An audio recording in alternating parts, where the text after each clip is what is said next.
With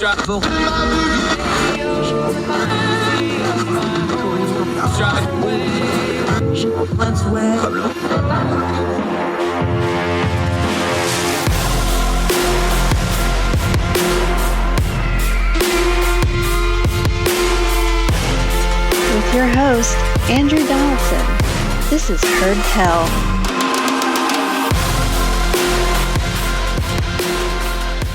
Heard Tell Show. We've missed you. Welcome back. Glad to have you. Thank you so much for giving us the most precious thing you have, your time, as we do what we always try to do here. We try to turn down the noise of a very noisy news cycle, get to the information that matters, discuss it, not yelling, cut through all that caterwauling, and try our best to get to the information we need to discern the times we live in a little bit better. We're going to go through the GOP primary field in a little bit. We've put together a little something for that based off the polling numbers that are going to go into who does and does not get into the debate stage. Just straight opinion, our analysis, what we honestly think of all these candidates. That's coming up in a minute. Our guest today, the great Eric Garcia, good friend of the program, been on many, many times, congressional reporter for The Independent. He's also an MSNBC columnist. Going to talk about the ins and outs of what's going on in Congress because he's there every day. He's in the halls. He talks to them. Great insight from our buddy Eric Garcia here in a little bit. Also going to go over to India, talk about the elections going on over there because it's important. It's an important country, and we need to get ourselves familiar with the world's largest democracy, which is about to become the world's most populated country if it hasn't already. Also going to end on a good note, talk about a charity donation that went wrong, and then because people found out it went wrong and they had to fix it, multiplied how much funds this great charity got. We'll talk about that in a little bit. First, though, I want to start talking about media. Now, I'm guilty of it too. Just saying the media is unhelpful because it's too big of a term. Even news media, which is more specific, doesn't always convey because there's broadcast journalism, there's print journalism, there's news radio, there's investigatory. See, that's a really big word. I got to practice that. Investigatory reporting where you go and you immerse yourself for weeks or months or longer into a story. And then there's just writing captions for stuff. All of that falls under journalism and media, but it all means different things. I got to thinking about this over the weekend because two different things have happened that became really big news media stories, but they're really cultural stories, but they play well in media and get a lot of attention. One is the Barbie movie. Folks are, of course, and it's the usual suspects, panicking because the Barbie movie is quote unquote too woke, or it's anti-man, or it's not family friendly, or whatever. The other side of the spectrum, a bunch of people got to talking about a Jason Aldean song and the lyrics and the video and all that went to it. Here's the problem. Both of those stories, though on opposite side of the spectrums for the outrage machine, have the same effect. Both sides talk about it because they pick their sides, mount their ramparts, and start throwing things at each other. These are cut and paste stories, though. Just think about it for a second, okay? Whether it's Jason Aldean or Barbie or whatever the last outrage du jour was, these are cut and paste stories. You take whatever just happened, you plug it into a narrative you used 100 times, whether it was for Barbie or Jason Aldean or the national anthem or pick anything, Bud Light. Pick your thing because these stories are the same stories. You just change the nouns on them of who the particulars are, and you put it out there. Now, is that really journalism? Is that really news media? You could argue it. Mostly it's just for the outrage machine. I want to show you something from three different stories from three very different parts of the country. Just saying that journalism is bad or news media is bad is not accurate because there's a lot of really good journalists out there. We're going to talk to Eric Garcia about this on the program today. It's our responsibility. We can a la carte follow good journalists and good organizations. If you got it, there's good journalists that may work for an organization that has some not good journalists, but you can follow the good ones. You can find out what's going on. When something's happened, you can look up the local reporting, which is usually more insightful than the national media, which is just coming in and trying to figure out and moving on. A couple examples of this. Stanford University, a prestigious institution in the groves of academia, right? Recently had to force out their president. He had to resign. But when you look into what happened with that story, and what happened was just nutshelling it. We're going to put all the links to these stories I'm getting ready to tell you on the Substack. You can go in there and look at them. Also will be in the notes if you're using any of the platforms other than iTunes. He falsified some of his research data. He embellished some things. He lied. He cheated a little bit here. That story was not broken by ABC or CNN. It was broken by the Stanford Daily, the university's student-run paper. Then freshman Theo Baker actually got a George Polk Award for breaking that story. They went through, they found out about it, and now here we are a few years later, and the president has been forced out of that university. University presidents, especially at somewhere like Stanford, are very, very powerful people. That's good journalism. Let's go down to Atlanta. Our friend Donnell Suggs, been on this program before. Hope to get him on again. Editor of the Atlanta Voice, a traditional black newspaper in Atlanta, Georgia. He's covering a story of an apartment complex where the folks got their water shut off.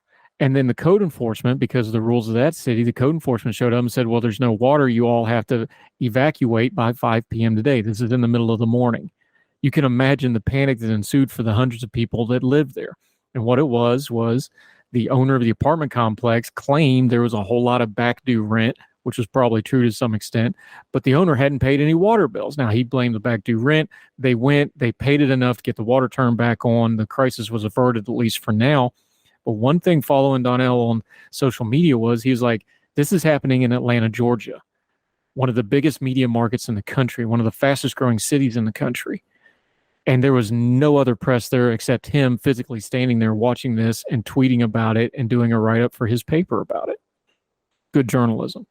Let's go to West Virginia. Kyle Vass writes for the Dragline. He's a reporter for the ACLU, does a lot of investigatory journalism stuff.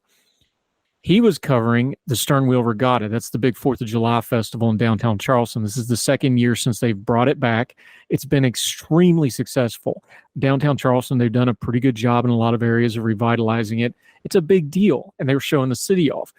But just walking around, Kyle started to notice that the usual suspects of folks that are unsheltered or homeless or whatever their situation are, those folks weren't around. And one of them came up and said, hey, we can't find these people. He did some digging. He did some shoe leather reporting. Come to find out, 16 of them got arrested and thrown in jail over a long holiday weekend, purposefully by the city, because they knew they would have to be sit in detention before they could get a hearing first of the week, and that would get them out of sight, out of mind for all the tourists and other people downtown enjoying the festivities. Now, that's a gross misuse of the justice system and folks' civil rights. There's more involved in that, where the judge canceled the Thursday court just to make sure they sat in jail all weekend before they could get a bond hearing. I'm going to link to it. You can cover that. I actually wrote about that in the Fayette Tribune, the local paper in West Virginia that I get a chance to write a column for. We'll link to all that. But the overall point is there's 3 examples spreading the entire country, from the West Coast, from Atlanta, Georgia, to the mountains of West Virginia, of reporters doing good work. So instead of getting outraged over Jason Aldean or Barbie or whatever the next outrage du jour, which is going to be the exact same story as those 2 stories, they're just going to change the nouns and put it out, and it's going to be to feed the outrage machine, to get people for and against talking about it and sharing it and obsessing on it. Before you just jump on that stuff, make sure your social media, make sure your reading list, however you consume your media, your YouTube channel, TikTok, whatever, make sure you're following good journalists. It's important. Your perspective depends on having a nice wide funnel before it gets down to you. And if you aren't letting good people, maybe even people you disagree with on a lot of stuff. Look, if it's an investigatory journalist going in to find out that the governor was, doing something bad, or the president was doing something bad, or this congressperson did, I really don't care about their political persuasion as long as the facts are accurate, right? Follow good people that do good work in journalism, because it'll make you a better consumer of the news, which will make you a better citizen of the news, which will make you a better advocate for the things that you care about. Don't get wrapped up in these silly culture war fights that, when you really dig into them, are the exact same fights you had 3 weeks ago, 3 months ago, and 3 years ago. And realize that if you're doing the same thing over and over again, you are now in the insanity zone, because nothing's going to change and you're not going to accomplish anything. Good media also depends on us, the consumers, making sure that we consume the good stuff so that gets ratings and clicks too. So just want to throw that out there, because we talk about turning down the noise of the news media. Part of the way you do that is by showing them what you will and will not consume. Follow good reporters. Be careful just throwing around that media term that they're all evil, wicked, horrible people. They're not. There are some, but not all of them. A lot of good folks out there doing good work. We're going to try to highlight them on this program. And you, yes, you, are in charge of what you consume news-wise. Do a better job of it. We all can. More Heard Tell right after this.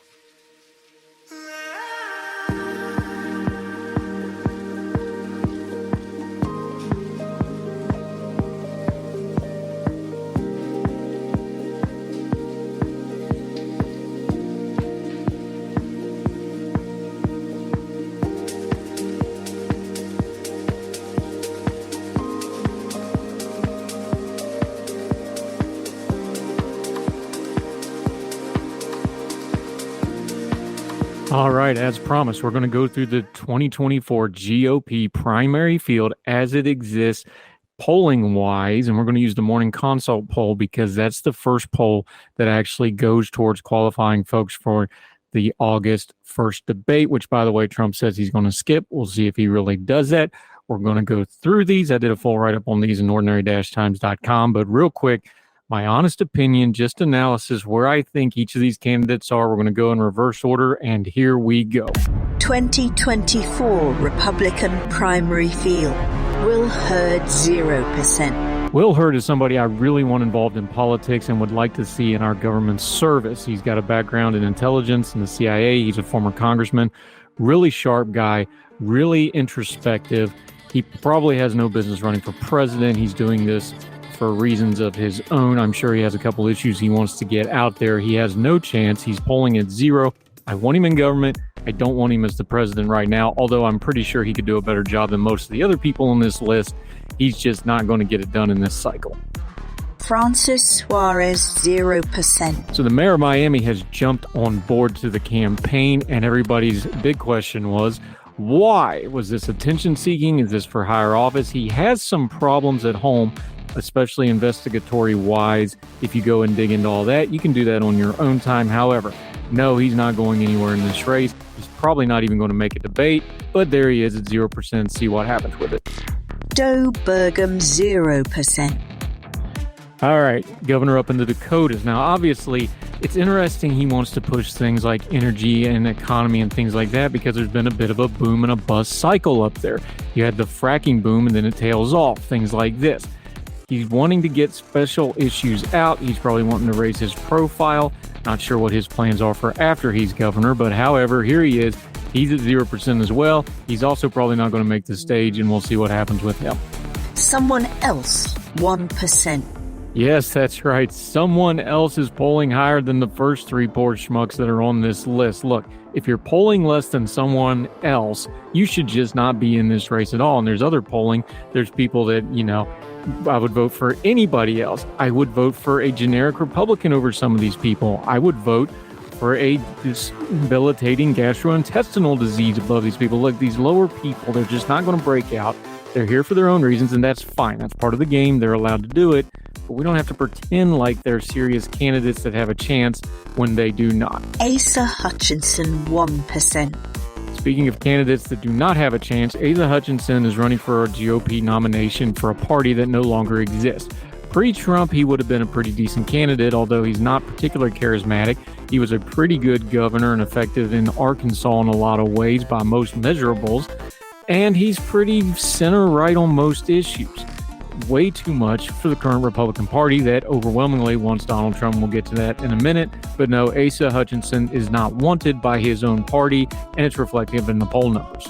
Chris Christie 3%. Chris Christie is not running for president. He knows he's not going to get that. He's running for a new media contract. He gave up his old media contract when he declared as a candidate. He was getting about $400K a year from ABC. Not knocking it. Everybody's allowed to have a living. Capitalism, knock yourself out, Chris, but don't pretend like you're doing anything other than image rehab here. Those pictures of him endorsing Trump and that god-awful to watch hostage video endorsement. We had him having to eat the meatloaf because Trump told him to. Now he's going to be the Trump killer. No, he's not. People don't take him seriously. His unfavorables are the highest in the entire Republican field. It's in the mid-70s. It's an unbelievable number. Nobody wants Chris Christie in this race except Chris Christie and the folks in the network media and news organizations that he's hoping to get another contract from, which he probably will, because you can't really get a contract years and years after the last big thing you did. So now he can say, I was a 2024 presidential candidate when he re-ups that deal.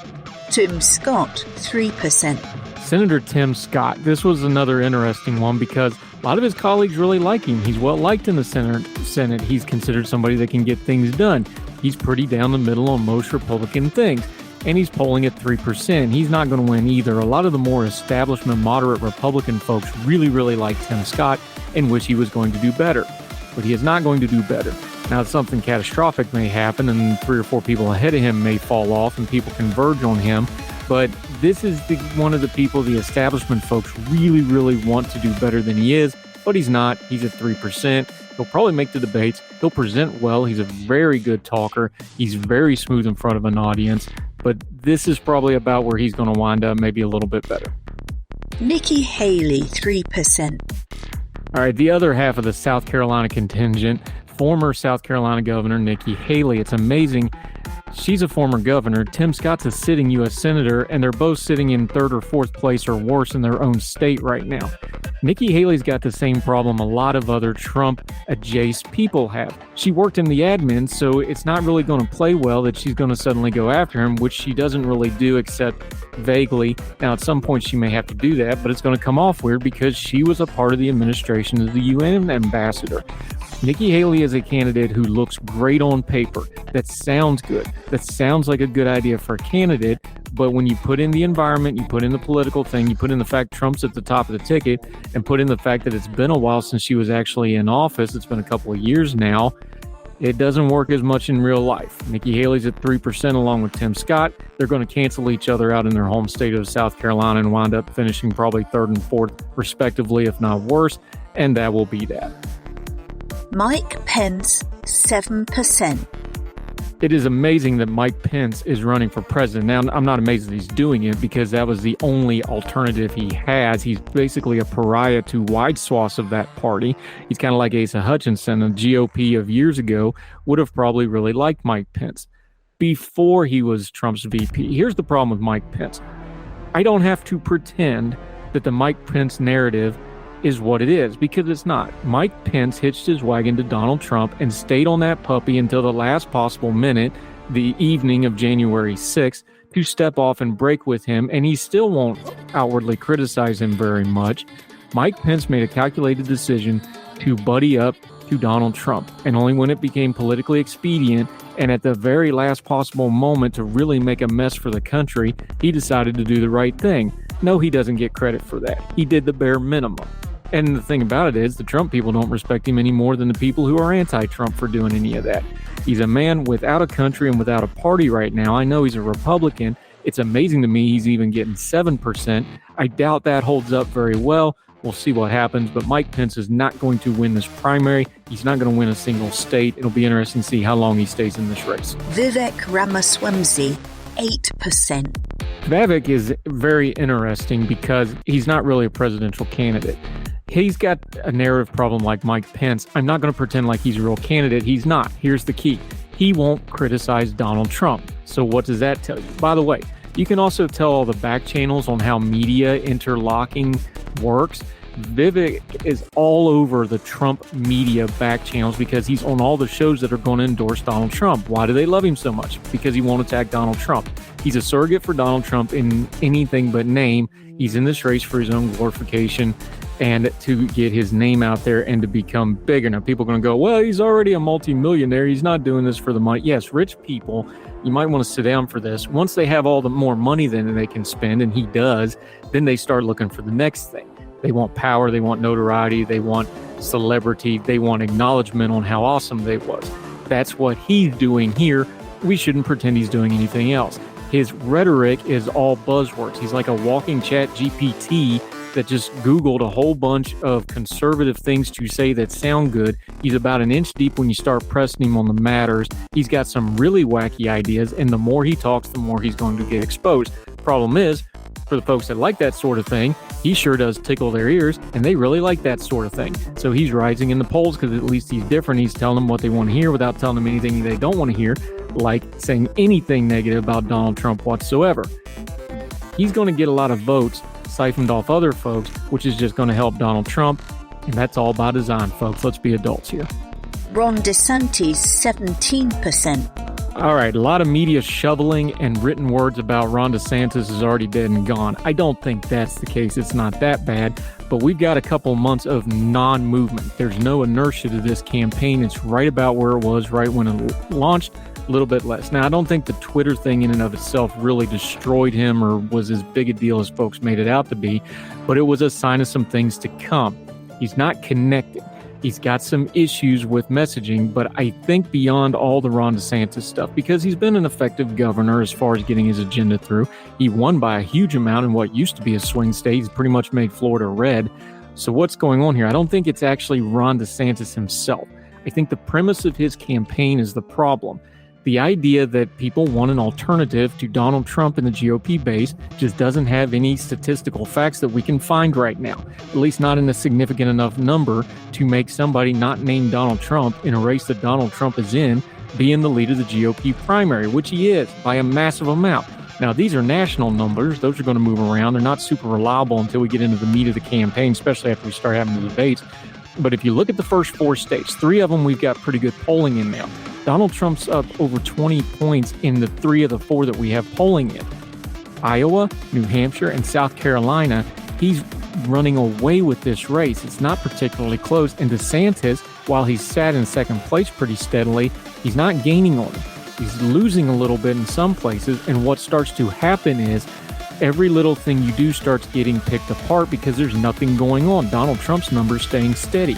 He's staying with a large lead. So the better copy for the media, instead of giving you all that free media on what you're doing, they're going to start nitpicking you to death.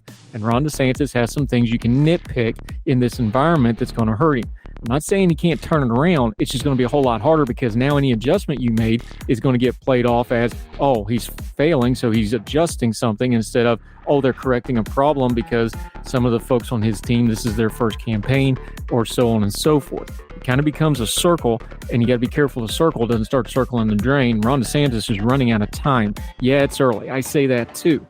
We're almost to August now, folks. Ron DeSantis is going to make a move. You better do it pretty quick. Donald Trump, 56%. Again, Donald Trump is who most of the base of the Republican Party want for whatever reason, whether it's relitigating 2020, whether it's the cult of personality, whether they just hate Biden, whatever it is. A huge majority of the Republican base still want Donald Trump, and even the ones supporting other candidates will tell you, well, I'm going to vote for Donald Trump if he's the nominee again. I just don't know that there's enough oxygen and space in this race for anybody to get close to Trump. Remember, in these primaries, with this many people in the field, you start getting around 30% in these primaries, you're going to win that thing. And Donald Trump's over those numbers already. Most political consultants will tell you on a wide poll, like the national poll, like this morning consult poll we're working on, the entire goal is to get your candidate over 50% and then don't screw it up. Donald Trump is obviously taking that to heart a little bit because he's not really campaigning that much. He's not really doing that much, but he's over 50% in almost all the national polling. Now, once again, to repeat myself, that's a little mistaken and a little bit of, smoke and mirrors because until you get into the meat of campaign, then you got to look at the states individually for the primaries. But the fact that he's over 50% and staying there is telling.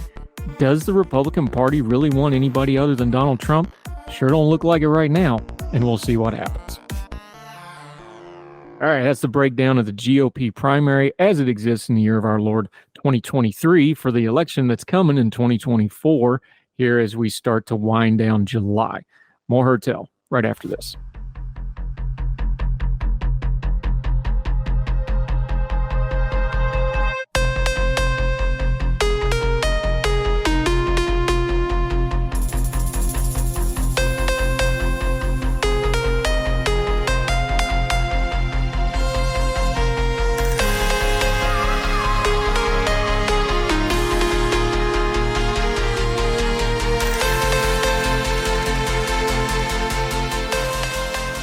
Welcome back to Herd Tell. Okay, he's an old favorite because he knows what's going on, because when he says he heard from so-and-so, it means he talked to him. He's a congressional reporter. He's also a columnist for MSNBC. Also has a great book out, We Are Not Broken. Eric Garcia is back. How are you, sir? Doing all right. How you doing, Andrew? Also now he can officially put it on the CV, gigging musician. Congratulations. Yeah. I will be sending you as a present, though, a batch of 9-volt batteries, but we'll tell people about that later on. We will. You always got to have 9-volt batteries for the pedals, my friend. Yes. You work in Congress. Here's my problem. The way we cover Congress is there's a bunch of people like you and your cohorts who do a lot of the shoe leather reporting because you're actually in the hallways between the buildings and in the tunnels and talking to these people. And yet we have days like the other day where everybody just wants to cover these hearings, which are total, let's just call them what they are. They're clown shows and nothing's really getting accomplished. They're dog and pony shows. Meanwhile, there's a whole lot of really important stuff going on in Congress. That's got to be frustrating for you guys. But as a consumer, tell us, because we can a la carte certain people, we can a la carte certain journalists, but we need to this is a consumer side problem too. It's not just the coverage. We need to do better at what we pay attention to. Yeah. Yeah. So let's address the elephant in the room, which is that the House has, I mean, and look, let's also attribute blame to Congress, because Congress, particularly Speaker McCarthy, has allowed, the freaks to run the show. So you're right. Yes, there is the defense authorization bill, and this is going to be one of many appropriations bills that are going to have to, and spending bills that are going to have to pass to prevent a government shutdown by the end of September. But I think a lot of people are focusing on the hearing on Wednesday with Marjorie Taylor, with the House Oversight Committee and Hunter Biden, which is where Marjorie Taylor Greene posted some really sexually explicit photos of Hunter Biden. And then there was the Robert F. Kennedy Jr. hearing yesterday on Thursday. So yes, it's kind of a la carte, and yes, these are kind of sexy stories.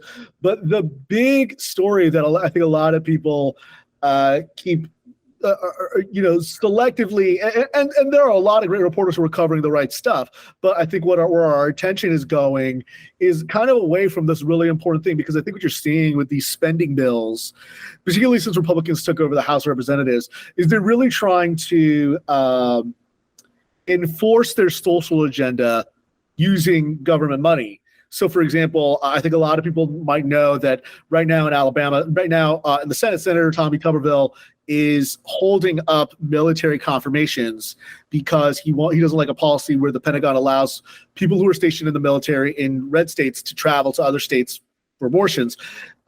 Republicans in the House basically passed an amendment to get rid of that provision.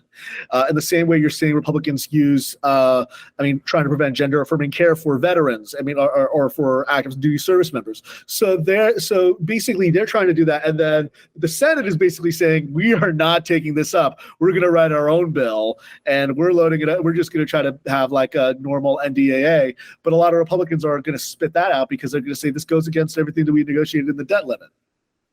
Yeah, Eric Garcia joining us. Let's just do a big picture, because you can get lost in the weeds in this stuff really quick. And there's a lot of great places, a lot of great resources. There's what you do. There's outlets like Punchbowl that does really good in-depth stuff that I read just about every morning now. Basically, there's this NDAA bill. They're going to figure that out because that's a must-pass bill. Then between now and September, there is 12 appropriation bills. So when we're saying government shutdown, it's not one bill. There's 12 bills they've got to pass to get past the government shutdown. That's the next thing coming up. And these things happen in a sequence, not in a vacuum. So we got to back up. One of the things you're starting to hear is McCarthy has gotten some wins, despite what a lot of us thought. I was wrong on some of it. He's gotten some wins. The problem is he gave away a lot of stuff to get those wins. Now he's got a much steeper hill with a lot less capital because he's already given away a lot of what he has to give away.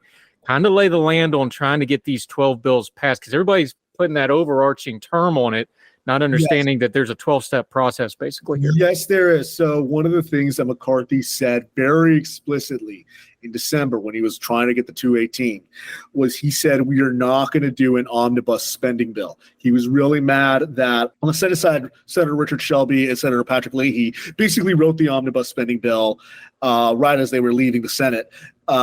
So what you're seeing now is you're going to see 12 individual spending bills go through. And I always had a feeling that if there was going to be a motion to vacate the chair, it would not be through the debt limit.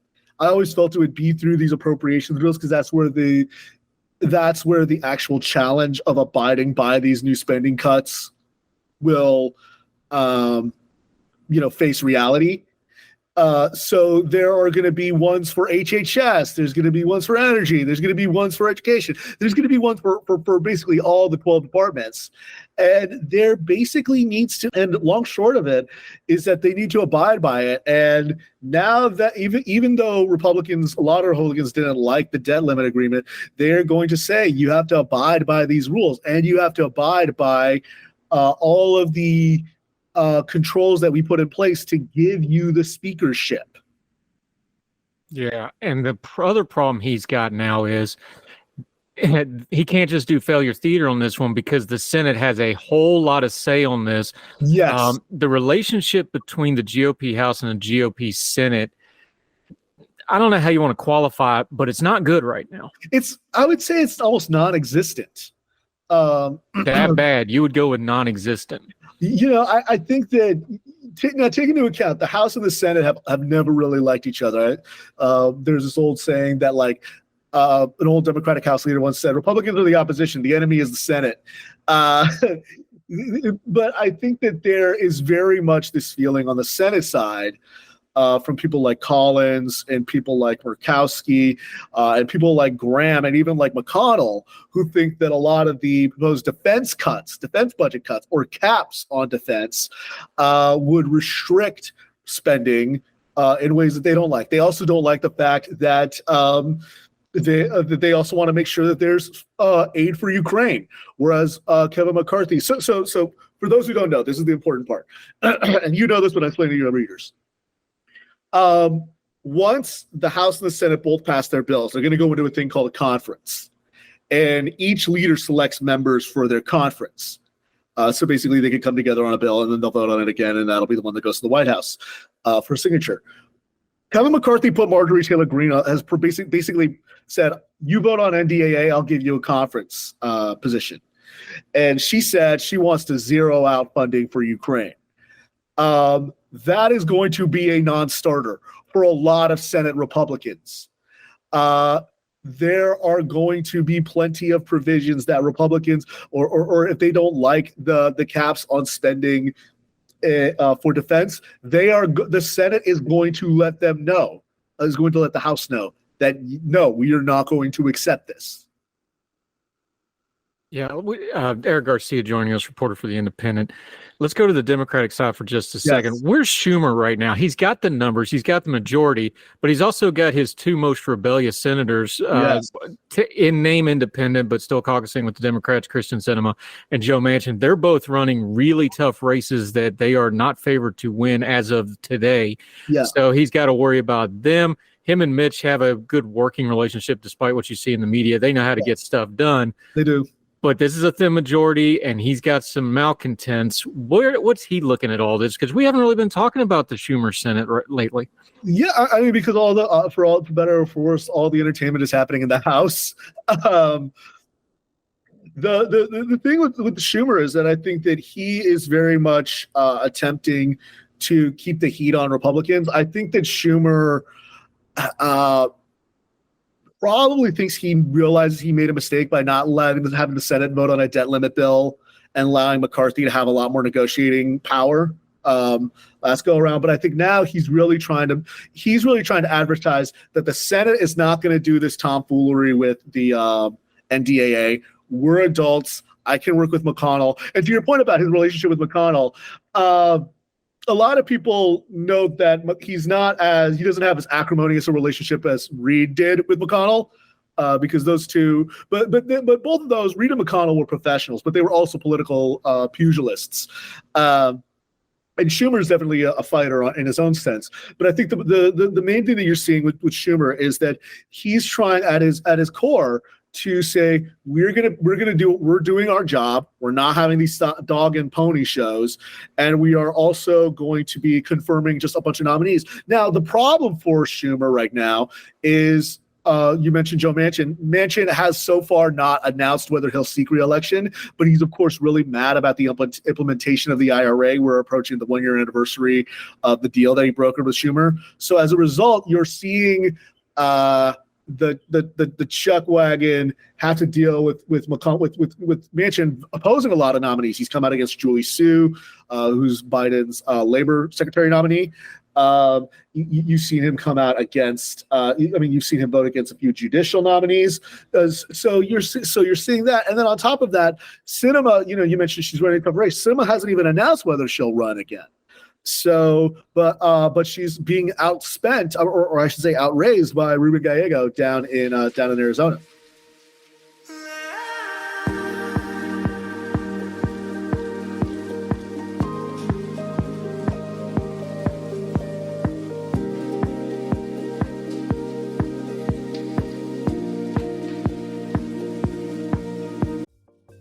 Folks, if you've listened to the Heard Tell program, you've heard our friend Gabriella Hoffman, but you need to make sure you're checking out her podcast, District of Conservation. It's a podcast exploring the nuances of true conservation efforts from D.C. and beyond. From topic discussions to exclusive interviews with conservation and energy newsmakers, Gabriella keeps listeners appraised of the latest news stories while elevating important voices. Listen to District of Conservation on Apple Podcasts or wherever podcasts are played. Folks, you've heard of Ethan Brown on the Heard Tell show a couple of different times, but if you're interested in learning about how to discuss things like climate change without all the politics and doom and gloom, head over to his podcast, The Sweaty Penguin. Sweaty Penguin is a late-night comedy-style climate podcast working to add nuance, critical thinking, humor, and hope to the climate conversation. They got over 100 episodes already, breaking down weekly news stories and specific topics, from the vanilla to the ADHD to the international accountability to orangutans. Yes, I know, it's a comedy thing, so just go with it. But each time, exploring different ways we can make progress on these issues while still helping the economy, health, security, and everything else we care about. Feel overwhelmed, exhausted, or excluded by today's climate change discourse? This is the podcast for you. Find The Sweaty Penguin wherever you get your podcasts or at www.thesweatypenguin.com.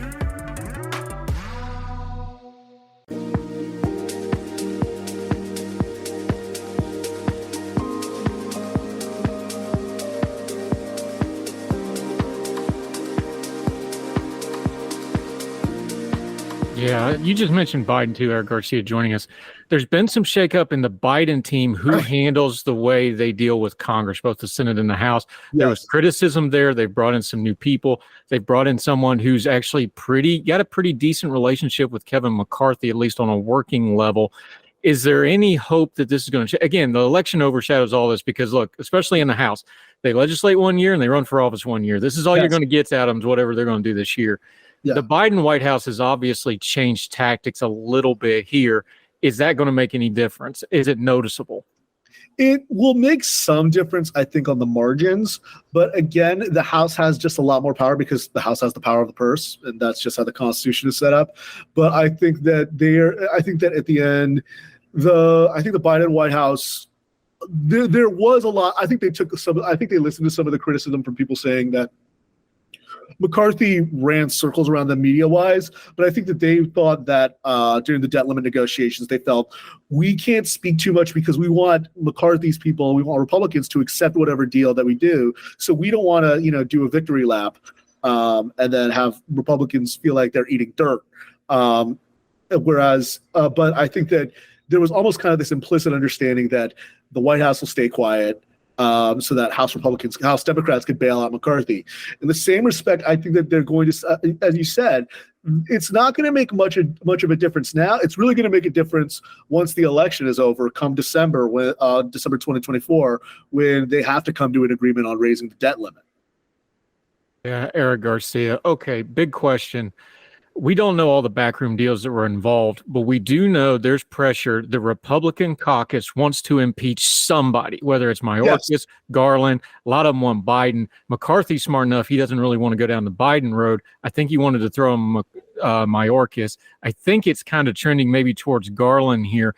What's the talk on impeachment? Because the Republicans are basically screaming, we're going to impeach somebody or we're going to take somebody out. Is that what you're hearing there too? Yes. So this is the big divide that you're seeing.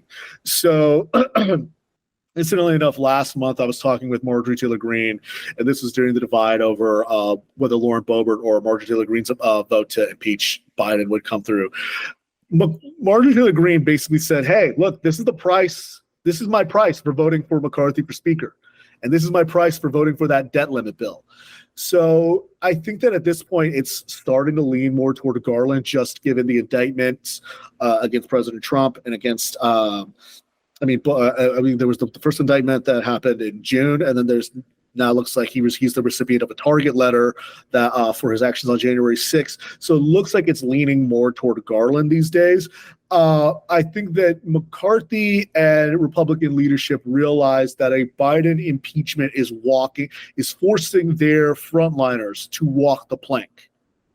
And your job as speaker, you have a lot of jobs as speaker, but one of your main jobs is to protect your majority. And you only force your frontliners to take so many tough votes as possible.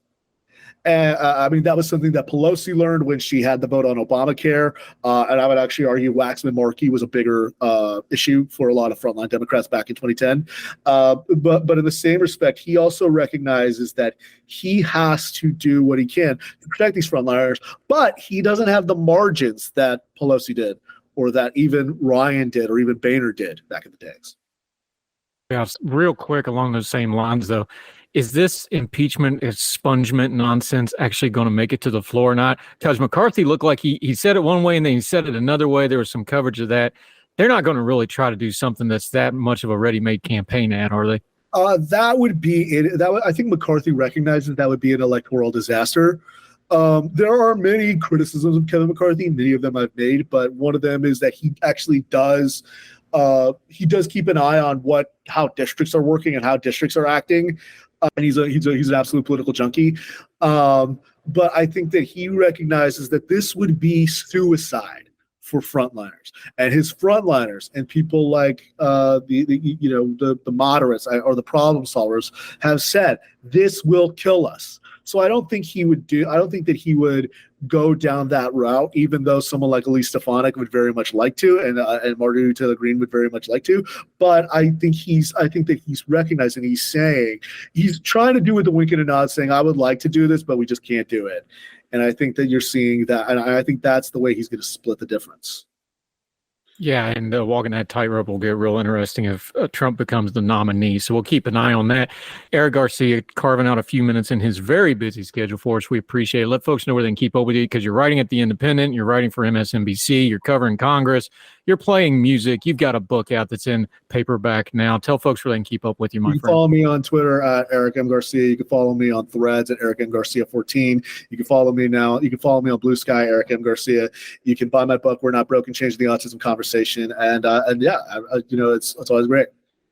You do great work, sir. Appreciate your time. We'll keep having you on. Welcome back. Talk soon. See you.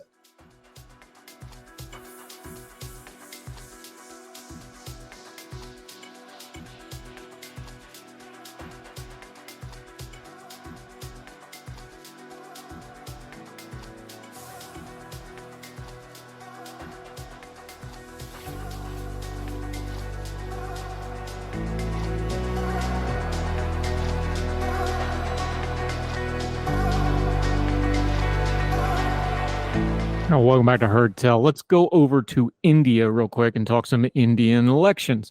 Why should we pay attention to them? Well, you better. For those of you that haven't been paying attention or maybe haven't heard yet, India is the largest democracy in the world. Not only that is, and depending on which version of the story and statistics you use, it's either already happened, is happening now, or is getting ready to happen.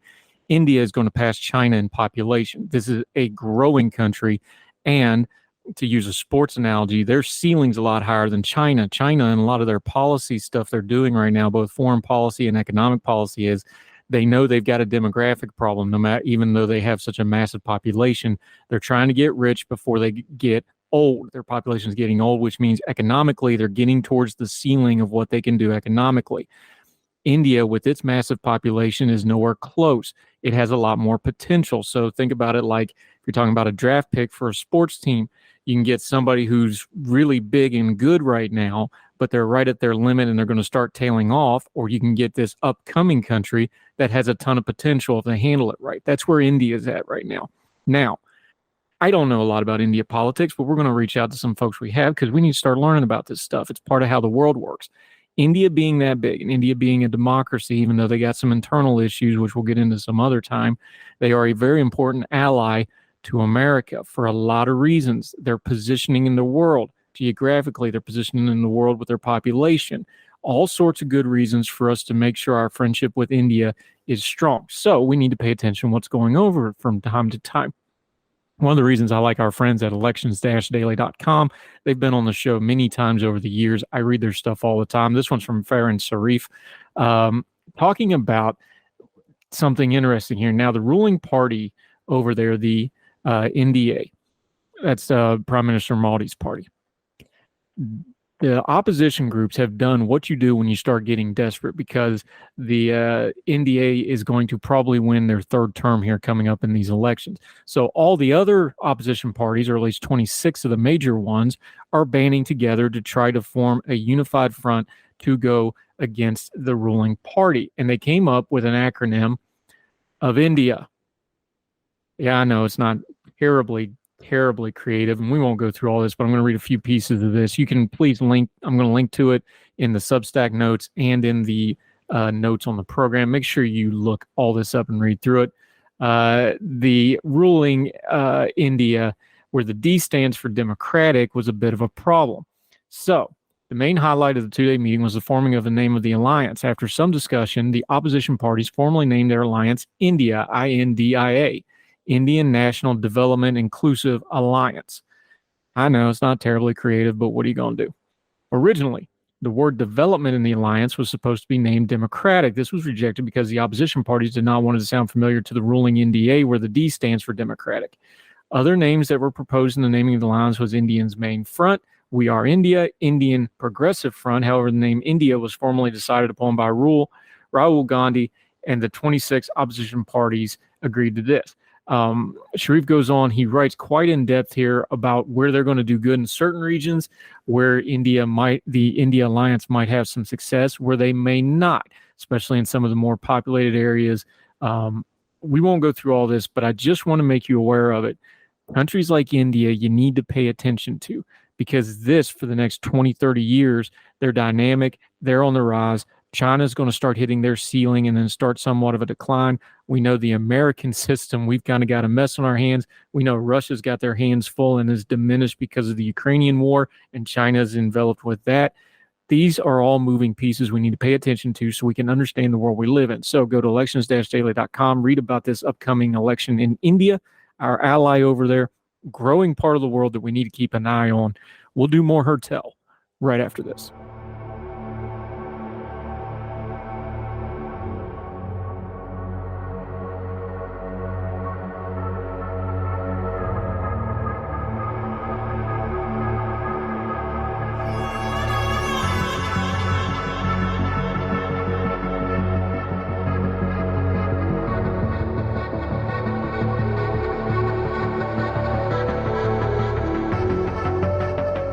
Back to Heard Tell. Okay, if you're new to the program, we always try to end on an uplifting or encouraging note, or a good piece of news, or some charity work, or food, or something good, or flowers, or touching grass, or something like that to end the program, because we got to talk about heavy topics here. That's what we got to do. I like this story. This is from the Washington Post a little while back, but it's still good. It came out June 29th. Sidney Page wrote this for the Washington Post. We will link to it in the Substack notes. A California man and his wife had recently moved into a new apartment building in San Francisco, where they met a neighbor who is a Hindu priest. The priest told him about an organization he volunteers, Bangladesh Relief, which provides food, clothing, and essential supplies to underprivileged people in northern Bangladesh. A place that really needs it, by the way. Good place to send some charity money to.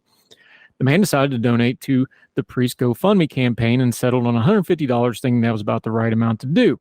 Shortly after making his donation to GoFundMe, though, Michael received a notification from his credit card company warning him of a suspiciously large transaction. He swiped it, and to his horror, found out to him the GoFundMe amount was $15,041, not $150. It was just a complete typo screw-up, he said. I was so bewildered. Soon it all made sense. Michael's credit card number had started with the 4 and the 1, and clearly he'd accidentally been typing his credit card information in when his cursor was still in the donation box. Hey, who hadn't done that, right? Michael called GoFundMe support line, and they all worked it out. They refunded the money, and it would be solved in 3 to 7 business days. Still, it was a major complication. The $15,000 donation, which more than doubled the total amount raised at the time, would remain on the GoFundMe page until it was processed, which would take time. And I said, no, that's a problem because now people are going to think they're not going to want to give. Washington Post. But before he had a chance to do that, he started receiving Facebook notifications and messages from Shohan Chandra, the charity's Bangladesh-based program manager, thanking him profusely for the huge donation. That man sent me a video of himself from Bangladesh, surrounded by dozens of impoverished and hungry food, he wrote in a Reddit post. I started swiping through the man's messages, and picture after picture of the poor Bangladeshis thanking me for my kind donation. The priest and his colleagues in Bangladesh were blown away, which was far beyond what they'd ever received in the past. We were floored, said Dunham, that's the priest, who became involved in the charity years ago. Looking through the photos, Michael felt terrible. His heart sank. It was a hefty donation, and even though he contributed the $150 originally planned again, he wanted to do more. I felt so bad for the mistake I made, he said. Once his original contribution was refunded, he upped it to $1,500. Dunham was understanding about the accident and grateful for Michael's still significant donation, which he told him would have made a significant impact. Any donation, any size goes a long way, the priest explained. The charity's leaders, too, were thankful and were very understanding. That's still a lot of money for us, Chandra explained. Millions of the poorest, most needy people in Bangladesh, where more than 20% of the population lives below that nation's poverty line. We are really thankful, he said, calling Michael the most kind-hearted person. Although Michael had told family and friends about the typo tale, he decided to share the saga publicly on Reddit after Durham recently told him the organization was desperately needing more funds. It was the least I could do to take this story online and see if I could inspire other people to donate to the cause, Michael said. Little did he know that the story would be seen far and wide, garnering more than $120,000 for Bangladesh relief in the span of only a few weeks, about 8 times the mistaken donation. As Michael posted, gained momentum on Reddit and other social media, including YouTube, where some popular channels up-channeled it, more than 3,700 people contributed because of his post. We're astonished, said Dunham, that we could have this many people have the heart to share what they can. We've had a wave of support that has superseded anything we've attempted to do so far. When people donated, they left lighthearted comments like, we're all here to make up for Michael's mistake. Many others also drew parallels between Michael's mistake and The Office Scott's Tots episode, in which character Michael Scott could not keep his promise to pay for the college tuition of an entire 3rd grade class. Definitely a funny coincidence that we are both Michaels. So much fun reading the comments and couldn't stop refreshing the GoFundMe page, Michael said. We love that Michael's story inspired others to rally behind this fundraiser and multiply his generosity. Now Bangladesh Relief is planning to expand its services beyond food relief, clothing, and supplies to include medication for those in need. The fund will also go towards supporting local orphans. By these donations, our programs are going into a good position. Chandra explained the people the charity serves are already reaping the benefits of the increased funding because they can plan ahead. They are very grateful, and you can see it to everyone who contributed. Chandra said, we are all very grateful. This is unforgettable. There's more to this piece. There's a lot of pictures in here, people in Bangladesh holding up thanks Reddit signs and the bags of food. I love this. I know this was a Hindu priest, but in our Baptist faith, at least, we talked about things not being meant for good, but God figures that stuff out anyway. I'm glad it did here. That'll do it for Heard Tell.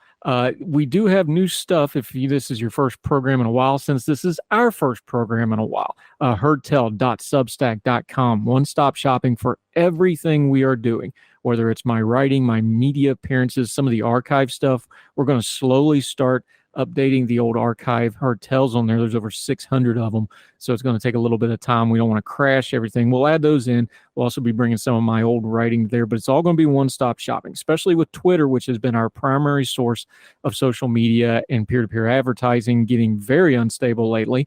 We want to make sure we have a one-stop shopping. You can sign up. It's free. All the content on the Substack is completely free. We are Good Baptist, though. If you want to donate, we're not going to tell you no. There's a way to do that. But you will get all the content we put on there for free for subscribing straight into your inbox, and you don't have to worry about social media or anything else getting in the way of you getting Heard Tell. I'll also give you an option to share, and we'd really appreciate it if you do that. Twitter, as long as it's still functioning, you can find us on there. Make sure, however you're consuming this program and getting Heard Tell, whether it's on iTunes, Spotify, iHeartRadio, any of the podcasting platforms, if you're watching this on YouTube, however you're joining us. We greatly appreciate it. Make sure you subscribe and follow us on those platforms, even if you're listening on multiple platforms. That really lets us know where you're at, how we can keep getting you what we do to you. We really appreciate it. Also, since this doesn't cost you anything but a click, we'd sure appreciate it if you'd use another click and share us with somebody else. So it's been good to get back. Really have missed you. Thank you so much for giving us the most precious thing you have, your time, as we get back to doing some Heard Tells. Until we see you again, we hope you're well. We hope you're well fed. And wherever you and yours are, we'll see you again next time for more Heard Tell. All the music on Heard Tell is provided under a Creative Content license from monstercat.com. Somos la máquina. Religion is at the intersection of our 21st century life, even if we don't express a faith. At a time when it seems that religion isn't as prevalent as it once was, it still leaves its mark everywhere. As a pastor, I know that religion isn't something I just do on a Sunday, but it's found in every nook and cranny of my life. Sexuality, politics, social media, the economy, war, nationalism, all have some kind of religious angle to them. And as a communicator, I want to find the stories that can help people understand this part of our society that is so important to so many. Hi, I'm Dennis Sanders, and I'm the host of Church and Main. Church and Main is a podcast about the journey of faith and where it intersects with modern life. I look at faith with a journalist's eye, asking the who, where, what, why, and how religion affects some of the major issues of the day. Join me as we journey together. You can listen to Church and Main podcast at the website churchandmain.org or on your favorite podcast app. I look forward to seeing you. Folks, you've heard of Ethan Brown on the Heard Tell show a couple of different times, but if you're interested in learning about how to discuss things like climate change without all the politics and doom and gloom, head over to his podcast, The Sweaty Penguin. Sweaty Penguin is a late-night comedy-style climate podcast working to add nuance, critical thinking, humor, and hope to the climate conversation. They got over 100 episodes already, breaking down weekly news stories and specific topics, from the vanilla to the ADHD to the international accountability to orangutans. Yes, I know, it's a comedy thing, so just go with it. But each time, exploring different ways we can make progress on these issues while still helping the economy, health, security, and everything else we care about. Feel overwhelmed, exhausted, or excluded by today's climate change discourse? This is the podcast for you. Find The Sweaty Penguin wherever you get your podcasts or at www.thesweatypenguin.com.